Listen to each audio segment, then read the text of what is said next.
Plus général, vous mettez aujourd'hui un réseau au service des personnes qui ont perdu un être cher et qui se sentent un petit peu seules.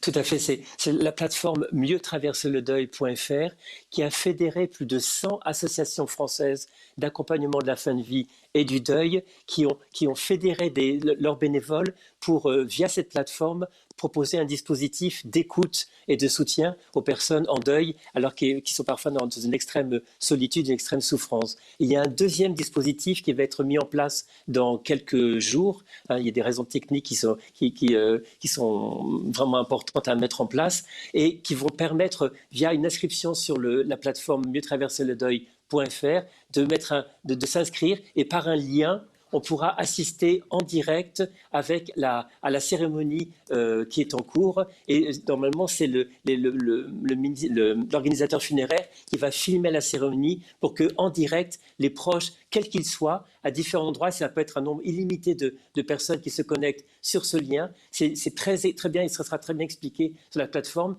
Mais là, on sera vraiment en direct et d'autant plus en communion avec le reste de la famille et des proches. Et il faut lever Christophe, un possible malentendu.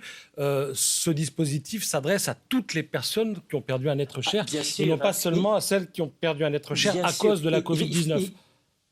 Voilà, il faut se rappeler qu'il y a 50 000 décès par an habituellement en France. Il y a 600 000 personnes, mais 50 000 décès par an. Donc, par rapport au nombre de personnes qui sont décédées de Covid-19, c'est un nombre qui est considérable. Donc, ça s'adresse évidemment à toute personne qui a perdu un proche et qui peut bénéficier du dispositif d'écoute et à la fois de la retransmission en direct des obsèques. Ça me paraît vraiment essentiel pour créer ce sentiment de cohésion, de proximité. Et j'insiste vraiment, cette deuxième cérémonie après, où on sera tous ensemble, et ça me semble absolument capital à imaginer dès maintenant, comme le disait Sophie tout à l'heure.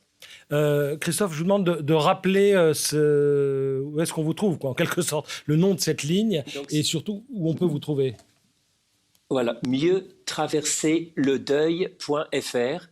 Mieuxtraverserledeuil.fr. Donc cette ligne d'écoute vient en soutien à la ligne d'écoute mise en place par le ministère de la Santé, Covid-19. Et donc ça permet de faire une aide spécifique pour les personnes en deuil durant cette période. Et vous avez 500 bénévoles.